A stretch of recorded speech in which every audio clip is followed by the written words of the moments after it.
오늘 우리에게 주시는 하나님의 말씀은 빌립보서 1장 1절에서 11절까지의 말씀입니다. 제가 봉독하겠습니다.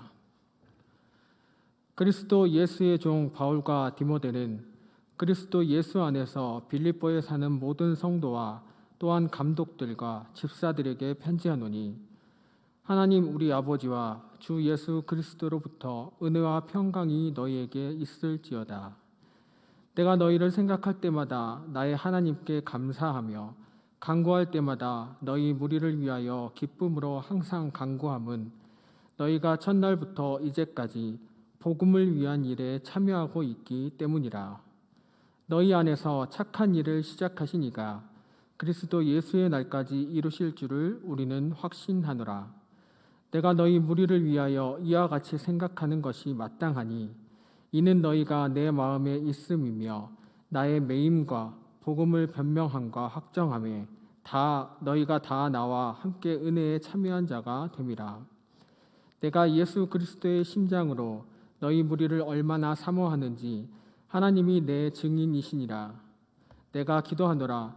너희 사랑을 지식과 모든 총명으로 점점 더 풍성하게 하사 너희로 지극히 선한 것을 분별하며 또 진실하여 허물 없이 그리스도의 날까지 이르고 예수 그리스도로 말미암아 의의 열매가 가득하여 하나님의 영광과 찬송이 되기를 원하노라. 아멘. 아멘. 우리 산부 예배 나오신 우리 성도님들, 그리고 온라인으로 예배하는 우리 모든 성도님들에게 하나님의 은혜와 평강이 가득하길 바랍니다. 사도 바울이 항상 그 서신서 그 서두에요, 은혜와 평강을 이렇게 권면하였습니다. 동일하게 우리 성도님의 삶 가운데 그 은혜가 충만하기를 바라고, 모든 질고와 또 모든 삶에서 승리하셔서 평강을 누리시는 우리 성도들 되길 바라겠습니다. 저번까지는 우리가 요나서 말씀을 가지고 우리가 함께 말씀을 나누었고, 이제는 빌립보서 말씀을 가지고 함께 말씀을 나누고자 합니다. 예전에 에베소서 말씀을 나누었는데요, 그 에베소서와 빌립보서, 골로새서, 빌레몬서, 이 네 서신서는 사도 바울이 쓴 서신서입니다. 사도 바울이 어떤 상황에서 썼느냐, 감옥에 갇혀 있을 때 그 교회를 사랑하는 마음으로, 성도들을 사랑하는 마음으로, 복음을 전하기를 원하는 마음으로 쓴 서신서가 바로 빌립보서, 에베소서, 골로새서, 빌레몬서입니다. 특별히 오늘 빌립보서 말씀은 부제가 달려 있는데요, 기쁨의 서신이라는 그 부제가 달려 있습니다. 왜냐하면 빌립보서는 4장밖에 되지 않지만 여러 곳에서 기쁘게 하다라는 그런 표현을 쓰고 있습니다. 사순절에 왜 기쁨을 이야기하느냐, 이렇게 좀 의문을 가실 분도 계시겠지만, 사순절이지만 그 고난 가운데 그 고난을 승리하신 예수 그리스도를 통하여 우리 성도들이 기쁨을 누리기를 원하는 마음으로 말씀을 전하니까 우리 성도님들 삶 가운데 그 기쁨이 회복되는 사순절 기간 되시길 간절히 바라겠습니다. 사도 바울은 그 일행이 원래는 아시아, 지금으로 말하면요 터키 지역에서 말씀을 선포하였습니다. 그리고 그곳에서 선교 활동을 하였습니다. 그런데 하나님께서는 무슨 이유인지 모르지만 그 사도 바울의 일행을 아시아에서 복음을 전하는 것을 못 전하게 하셨어요. 그리고 그 사도 바울의 일행을 어디로 이끌어 가시느냐, 지금의 그리스, 유럽 쪽으로 사도 바울의 일행을 이끌어 갑니다. 그리고 그곳에서 말씀을 전하게 하고, 또 특별히 그곳에서 교회를 세우게 합니다. 바로 유럽에서 처음 세워진 교회가 어느 교회냐, 빌립보 교회라는 거예요. 주후 48년에서 49년에 세워진 유럽 최초의 교회, 바로 그게 빌립보 교회였습니다. 당시 빌립보는요 마게도니아 지방의 몇 번째 가는 큰 도시였습니다. 또 로마의 식민지였기 때문에 물론 자유는 좀 없었지만 그래도 많은 문명과 문화가 있는 도시가 빌립보 지역이었습니다. 특별히 로마에서 군 생활을 하고 부유함을 가지고 퇴역한 군인들이 생활했던 곳이 어디였느냐, 이 빌립보 지역이었다는 거예요. 그래서 군사적으로나 경제적으로도 안정적인 곳이 이런 빌립보 지역이었습니다. 오늘날에는요, 그 그리스도에 속해 있는 곳이지만 가보면 뭐 다른 것은 없어요. 그냥 유적지만, 그 터만 남아 있는 걸 볼 수 있습니다. 하지만 당시에서는요, 큰 도시였고 또 힘 있는 도시였다는 거예요. 오늘 말씀을 통해서 그러면 빌립보 교회가 어떻게 세워졌는지, 그리고 그 빌립보를 향한 하나님의 뜻은 무엇인지 말씀을 나눌 때, 우리 교회가 그런 빌립보 교회에서 나타난 기적과 이적이 우리 교회에서도 나타나길 간절히 바라겠습니다. 빌립보 교회는 크게 세 명의 회심을 통해서 빌립보 교회가 세워진 걸 볼 수 있습니다. 첫 번째로 누디아라는 여인이 회심합니다. 이제 유럽 지역으로 간 바울의 일행이요, 회당을 찾는데 회당을 찾지 못합니다. 빌립보 지역에는 회당이 없었기 때문에 찾지 못합니다. 그래서 안식일 날 예배하기를 원하는데 예배를 드리지 못하고 사람이 많은 곳을 찾아 나섭니다. 그래서 강가에 가보니까 여인들이 모여 있는 거예요. 그 여인들에게 예수가 그리스도임을 선포하고 복음을 전합니다. 그런데 그 여인 중에 루디아라는 여인이 예수를 그리스도로 영접하고 복음을 받아들입니다. 그리고 그 바울의 일행을 초청해서 자신의 집에서 예배하기 시작합니다. 루디아는 자색 옷감을 파는 그런 사업하는 여인이었어요. 그런데 그 여인이 자신의 집에 데려온 그 사도 바울의 일행을 데리고 와서 예배하는 것이 바로 빌립보 교회에 처음 시작하는 예배였다는 거예요. 또한 두 번째로 회심한 사람은 누구냐? 귀신 들린 여종이 회심함을 통해서 그 빌립보 교회가 성정에 가는 걸 볼 수 있습니다. 루디아를 통해서 후원을 받고 루디아를 통해서 함께 사역했던 이 사도 바울이 이제는 시장을 갖는가 봅니다. 그래서 시장에 가서 복음을 전하는데 귀신 들린 여종이 이 바울의 일행을 따라다니면서 이렇게 말합니다. 이 사람들은 하나님의 거룩한 종들입니다 라고 고백을 합니다. 물론 좋은 말이죠. 그런데 복음 사역하는데 옆에서 계속 그렇게 하니까요, 사도 바울이 보다 안 됐는지 예수님의 이름으로 그 귀신을 쫓아냅니다. 묶인 것을 쫓아냅니다. 그랬더니 그 가운데 역사가 일어나요. 바로 빌립보 교회는 그런 귀신 쫓는 역사, 치유의 역사가 있었던 곳이에요. 우리 교회도 그런 교회가 되기를 바랍니다. 하나님 앞에 영적인 문제를 가지고, 하나님 앞에 육적인 문제를 가지고 기도할 때 하나님의 능력이, 하나님의 치료의 손이, 하나님의 그 임재하심이 우리 성도들 가운데 임재하셔서 모든 묶인 것에서, 그 빗장에서 자유함 없는 우리 성도들 되길 바라겠습니다. 근데 빌립보 교회는 이런 좋은 일만 있었던 게 아니에요. 이제 그렇게 복음을 전하다 보니까요, 무슨 일이 생기냐? 그 귀신 들린 여종의 주인이 와서요, 시비를 걸어요. 왜 그러냐? 귀신 때문에 점괘를 봤었는데 이제 점괘를 보지 못하니까 그들의 경제가 엉망이 돼버린 거예요. 그래서 어떻게 하냐면요, 그 사도 바울과 그 일행을 장터의 관리들에게 고발해버립니다. 고발당한 이 사도 바울과 이 일행은요, 많은 매를 맞고 빌립보 감옥에 갇히게 되어버려요. 하나님은 그런 어려운 속에서도, 그 고난 속에서도 일하시는 거예요. 그래서 어떻게 되느냐? 세 번째 회심하는 사람이 나옵니다. 그 감옥에서. 우리가 잘 알고 있는 것처럼 감옥에서 이 바울과 실라가 찬양할 때요, 하나님께서는 땅을 진동케 하시고 옥문을 열어주셔요. 깜짝 놀란 그 간수가, 성경에는 이름도 나오지 않아요.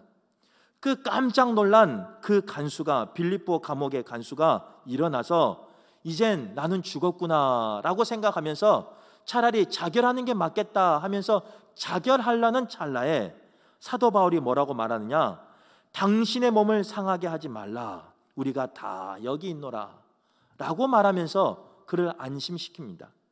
간수가 두렵고 떨리는 마음으로 사도 바울에게 선생님들이여, 내가 어찌하여 구원을 받을 겁니까? 받을 수 있습니까? 라고 물을 때 사도 바울은 사도행전 16장 31절 말씀처럼요, 주 예수를 믿으라, 그리하면 너와 내 집이 구원을 받으리라. 그 이름 없는 간수는 그 복음에 순종하며 나가요. 그래서 온 가족이 자신뿐만 아니라 그의 가족까지 예수를 믿기로 고백하고 더 나아가 세례까지 받는 그런 성장하는 모습이 이 빌립보 교회 안에 나타난다는 거예요. 이렇게 교회가 시작되고 부흥되기 시작했습니다. 한번 생각해 보세요. 사업가를 통해서 일하고자 할 때 마음껏 일할 수 있는 후원이 되었습니다. 또한 그 교회에서는 성령의 역사가, 귀신이 쫓겨나는 역사가 일어났습니다. 또한 힘 있는 사람들이 하나님을 고백하고 예수를 그리스도로 고백하는 일들이 그 교회 안에서 일어났다는 거예요. 교회가 성장하고 부흥하다 보니까 얼마나 좋았겠습니까? 여기서 빌립보 교회 이야기가 끝나면 참 좋았을 거예요. 그런데 빌립보 교회는요, 여기서 끝나지 않아요. 항상 은혜 받은 곳에 또 악한 것들이 틈탄다고요. 그 이후에 무슨 일이 일어나냐면요, 그 빌립보 교회를 개척했던 사도 바울은 다른 곳에서 복음을 전하다가 감옥에 갇혀버립니다. 그리고 그 빌립보 성도들은 그 감옥에 갇혀있는 사도 바울과 또 여러 제자들에게, 사도들에게 후원하며 기도하는 일을 하다가, 복음을 전하는 일을 하다가 어려움을 겪게 됩니다. 고난을 당하게 됩니다. 고린도 후서 8장 이하에 보면요, 시련과 극한 가난 가운데 있었던 빌립보 교회에 대한 이야기가 나옵니다. 아마 이 빌립보 교회의 상황이 우리 교회 상황과 비슷할 거예요. 수십 년 전에 우리 교회도 이곳에서 복음이 들어와서 복음을 전파하였습니다. 그리고 때로는 그 교회를 건축하며 설립하며 또 개척하면서 교회가 성장해 갔습니다. 성장하는 과정 가운데 여러 기적과 이적이 우리 금호 교회 가운데 나타났어요. 또한 지금처럼 아름다운 성전이 지어지기까지는 많은 성도들의 헌신이 있었고 많은 성도들의 수고와 또 봉사가 있는 줄 믿습니다. 그래서 여기까지 왔어요. 그런데 문제는 물론 고비고비가 있었지만요, 그 문제는 작년에 또 일어난 거예요. 원하지 않는 코로나라는 이 바이러스가요, 온 세계를 뒤덮어버리고 한 달이나 두 달이나 끝날 것 같은, 처음에는 그렇게 시작했어요. 그냥 감기 정도, 조금 독한 감기 정도, 그런 줄 알았어요. 그런데 무려 1년이 지났음에도 불구하고 아직도 종식되지 아니하는, 아직도 언제 끝날지 모르는 그런 바이러스 때문에 고난당하고 있는 모습이 우리 교회 모습이라는 거예요. 함께 모여서 예배하기를 원하지만 마음껏 예배하지 못하고, 다음 주부터도 이제 특별 새벽 예배가 시작이 돼요. 그러면 보통 이렇게 광고합니다. 모든 성도들은 깨어서 기도하십시오, 모이는데 힘쓰십시오 라고 광고해야 되는데요, 요즘 그렇게 광고 안 합니다. 할 수 있으면 나오시고, 형편에 따라서 형편이 되지 않으면 처소에서 기도하십시오. 아마 지금도 3부 예배지만 온라인으로 예배하는 분들이 많이 계신 줄 압니다. 이 코로나 때문에 이런 상황이 돼버렸어요. 결국 그런 어려움과 고난의 시기를 보내고 있는 것이 우리의 모습이라는 거예요. 그런데 하나님께서는요, 그런 우리에게 오늘 빌립보 교회를 통해서 우리에게도 말씀하신다는 거예요. 바라기는 그 빌립보 교회에 있었던 회복이, 치유가, 또 묶인 것이 풀리는 역사가 우리 교회 가운데 일어나기를 간절히 바랍니다. 그래서 앞으로의 모든 삶 가운데서 기쁨을 회복하는, 기쁨을 고백하는, 그 기쁨 가운데 나아가는 우리 성도들 되길 간절히 바라겠습니다. 그렇다면 그런 모습을 회복하기 위해서 어떻게 해야 되느냐? 첫 번째로는요, 감사와 기쁨이 있는 교회가 되어야 된다는 거예요. 옥에 갇힌 바울은 어려움을 당하고 있었습니다. 조금 전에도 말씀드렸지만 빌립보 교회 성도들도 고난 중에 있었어요. 빈곤한 가운데 있었어요. 그럼에도 불구하고 바울은 뭐라고 고백하느냐? 3절과 4절 말씀이에요. 빌립보 교인들을 생각할 때마다 감사했다. 간구할 때마다, 기도할 때마다 기뻐했다라고 고백하고 있는 걸 볼 수 있어요. 사도 바울은 감사할 수 없는 상황이었어요. 어떻게 보면 불평과 원망이 나오는 상황이었어요. 내 마음대로 할 수 없는 자유가 없는 상황이었어요. 그럼에도 불구하고 그는 빌립보 교회 성도를 생각하면서 감사하며 기뻐한다 고백하고 있는 거예요. 빌립보 교회가 어떤 교회냐면요, 왜 이렇게 감사할 수 있었느냐면 오늘 5절에 그 이유를 설명합니다. 사도 바울은 착한 일을 하고 있는 그 빌립보 교회 때문에 감사하고 기뻐한다라고 말합니다. 세상에서 착한 일은 참 많이 있습니다. 예를 들어서요, 가난한 사람을 도와주는 일, 그들에게 경제적인 혜택을 주는 일, 그거 착한 일이에요. 또한 병든 사람들을 찾아가서 위로하고 기도해 주는 일, 그 또한 착한 일이에요. 또 시간을 내어서 나에게 있는 재능과 달란트로 봉사하며 기부하는 일, 이 또한 착한 일입니다. 그러나 오늘 빌립보서 1장 5절에서 말하는 착한 일은 무엇이냐?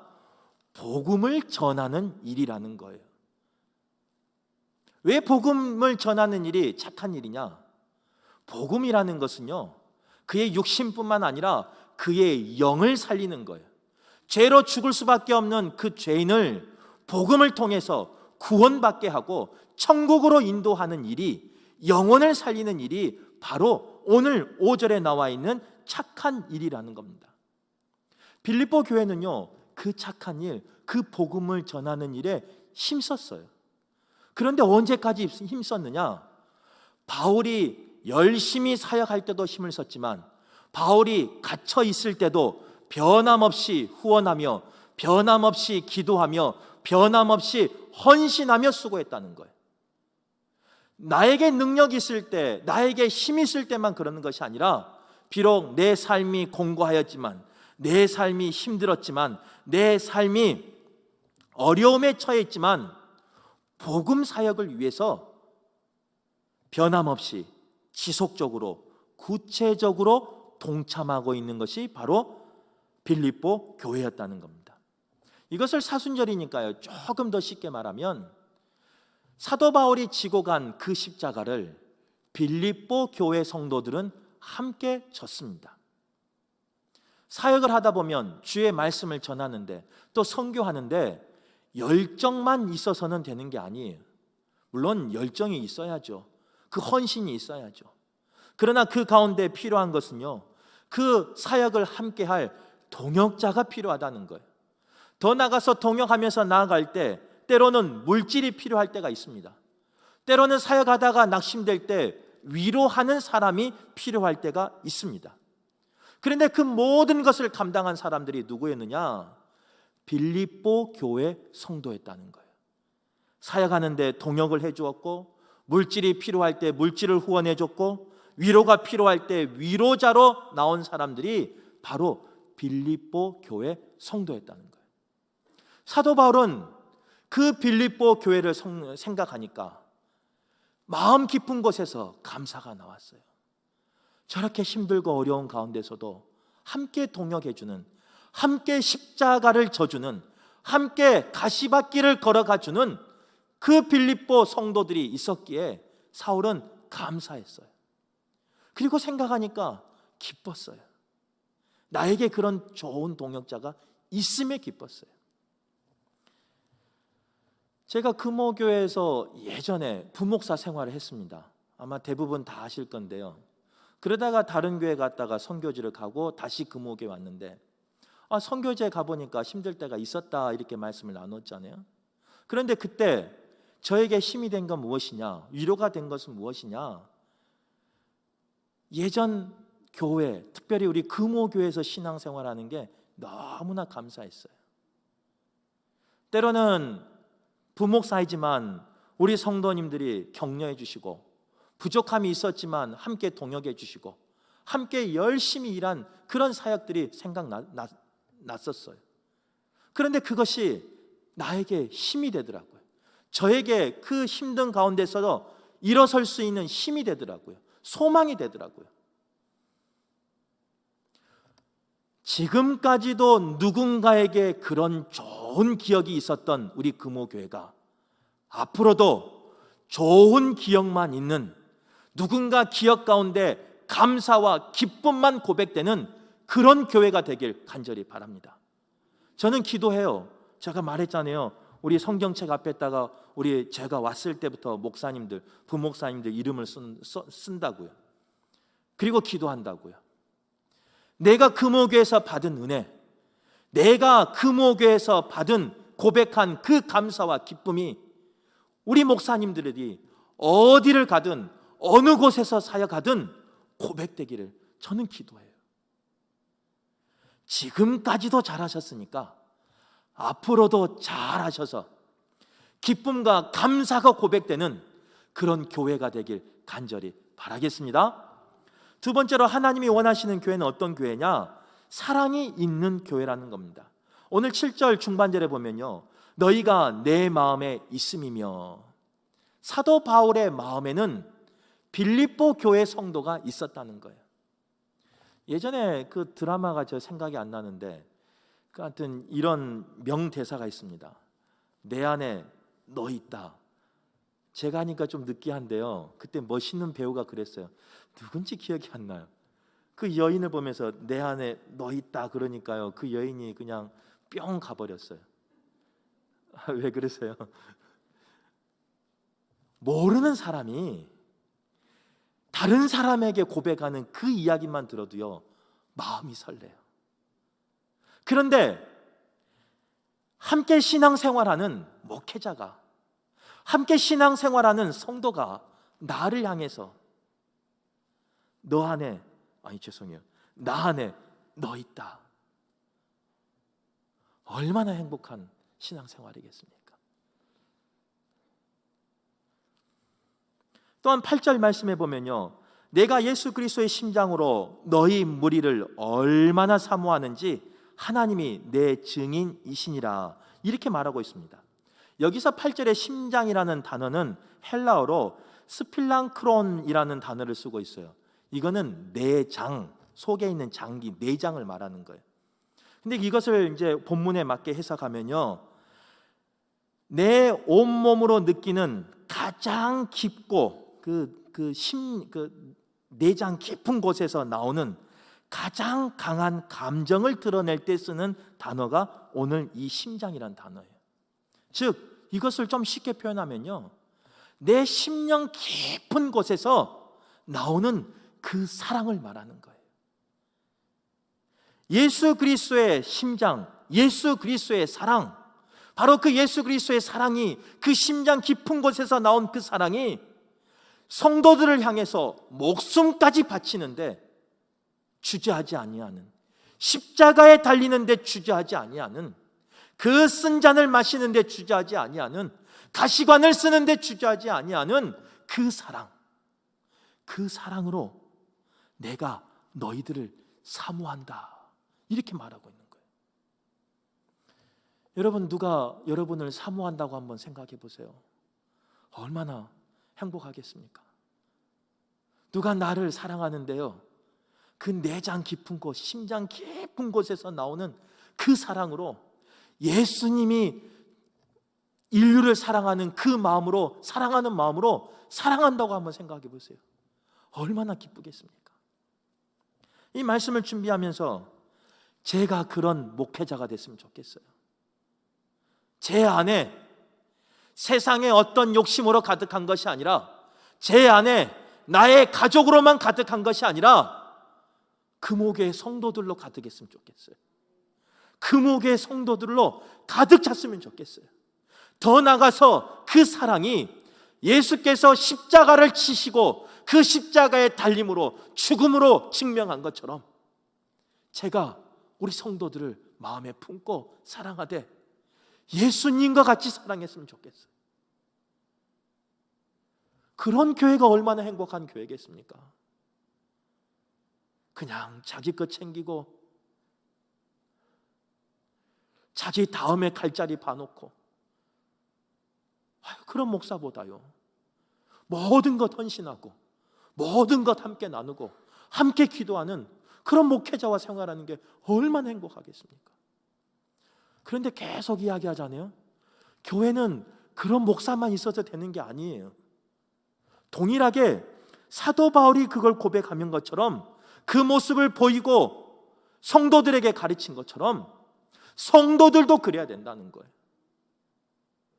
때로는 부족하지만, 때로는 연소하지만, 때로는 인간적인 냄새가 가득하지만, 그래도 예수님이 우리의 죄를 다 용서하신 것처럼, 품은 것처럼, 때로는 내 이웃을 품을 수 있어야 돼요. 때로는 부족한 목회자도 품을 수 있어야 돼요. 사랑할 수 있어야 돼요. 그게 아름다운 교회예요. 저는 우리 교회가 지금까지 그렇게 한 것처럼 앞으로도 그럴 줄 믿습니다. 그래서 이 지역 가운데, 또 민족 가운데, 세계 열방 가운데 사랑이 넘치는, 그래서 하나님이 우리의 증인이 되어주시는 그런 사랑이 넘치는 교회 될 줄 믿습니다. 세 번째로 하나님이 원하시는 교회는 어떤 교회냐? 기도하는 교회라는 거예요. 사도 바울은요, 사랑하는 그 빌립보 성도들과 동역하면서 멀리 떨어져 있지만 함께 교통할 수 없는 상황이지만 기도했다는 겁니다. 성도들을 위해서 기도했다는 거예요. 이제 그 기도 내용은 다음 주에 한 3가지 나오는데요, 다음 주에 자세히 나누겠습니다. 그런데 그 기도는 뭐가 같느냐? 요즘 우리 성도님들 스마트폰 많이 쓰시죠. 이제 기도가 뭐 호흡이다, 너무 식상하니까 스마트폰과 같은 거예요. 많은 사람들에게 스마트폰 없는 분들 안 계시잖아요. 그거 보면요, 이 조그만 손바닥만한 기계가요, 못하는 게 없어요. 비행기를 타면 비행기 표를 주고, 기차를 타면 기차표를 주고요, 은행에 가면 여기서 돈이 나오고요, 또 어디 마트 데 가면요, 그냥 얘만 대면요, 물건 마음껏 살 수 있어요. 물론 다음 결제일이 좀 걱정은 되지만 아무튼 이 스마트폰이면 다 할 수 있어요. 기도의 능력이 그렇다는 거예요. 나에게 그 스마트폰을 소유하고 있으면, 나에게 기도의 능력이 있으면 그 모든 것을 할 수 있다는 거예요. 그러게 기도하라는 거예요. 근데 문제가 있어요. 우리 성도님들의 스마트폰은 며칠 가십니까? 저는요, 아침에 가지고 나오면, 새 건데도 그래요, 한 오후 정도 가면요 충전해야 돼요. 계속 통화하고 뭐 하다 보니까 오후 정도 가면 충전을 해야 돼요. 아니면 그 외장 배터리를 가지고 다니면서 충전하면서 다녀요. 시간만 나면 어떻게 하느냐, 이 스마트폰을 죽이지 않으려고 충전기에다가 항상 갖다 놔요. 운전할 때도 갖다 놓고, 뭐 아무 일이 없을 때도 그냥 갖다 놓고, 그래야 급할 때 쓸 수 있으니까. 이게 영적인 진리가 들어있어요. 뭐냐? 나에게 기도의 능력이 아무리 있어도, 우리에게 기도의 능력을 아무리 공급해 준다고 할지라도 배터리가 떨어지면요 아무 소용이 없어요. 사람에 따라서 그 배터리가요, 어떤 사람은 몇 시간 가는 사람도 있습니다. 어떤 분은 며칠 가는 분도 있습니다. 하지만 분명한 것은 전원 공급받지 않으면, 충전하지 않으면 아무리 좋은 스마트폰이라도, 아무리 능력 있는 그 스마트폰이라도 쓰지 못하는 거예요. 기도는 무엇이냐? 전원을 공급받는 거예요. 누구에게? 하늘에 계신 하나님으로부터. 나에게 그런 능력이 있을지라도 그 능력의 주인 되시는, 공급자 되시는 여호와 하나님 앞에 나에게 맡기고 나를 충전시키는 거예요. 교회도 마찬가지예요. 우리 성도님들 얼마나 능력이 많습니까? 얼마나 헌신 많이 하십니까? 얼마나 많은 기도하십니까? 그런데 자신의 힘으로 기도하면요 며칠 가지 않아서 방전돼 버려요. 아무리 능력 있고 아무리 힘 있는 사람일지라도 하나님으로부터 공급받지 아니하면 아무 쓸모가 없어요. 스마트폰 꺼져봐요. 계산도 못하고 하지도 못하고 심지어는 누구한테 연락도 못해요. 하나님이 바라시는 건 뭐냐? 이렇게 하나님으로부터 공급받는 기도하는 교회가 되길 원하신다는 겁니다. 내일부터 특별 새벽 예배가 시작됩니다. 특별 새벽 기도회가 시작됩니다. 다시 말하지만 학교에 다니신다거나 아니면 요양시설에 계시다거나 이렇게 집단 생활을 못하게 하는 곳 있어요. 꾸역꾸역 나오지 말라는데, 정부에서 하지 말라는데 꾸역꾸역 모이라는 이야기 아니에요. 지금은 그럴 때가 아니에요. 하지만 교회에서 내일부터 21일 동안, 세일회 동안 특별 새벽 기도회를 한다는 그 선포가 되었으니까 나의 처소에서, 물론 나올 수 있으면 나오세요. 하지만 형편에 따라서 나의 처소에서 하나님 앞에 공급받으세요. 하나님 앞에 충전하세요. 그래서 내 삶에 주시는 그 능력을 회복하는 우리 성도들 되시기를 바라고, 우리 교회가 되길 간절히 바랍니다. 그래서 이번 특별 새벽 기도회를 통해서 우리 교회가 다시 한번 일어서며 빌립보서에서 고백된 그 기쁨과 감사가 우리 성도들의 기쁨과 감사 되기를 간절히 소망합니다.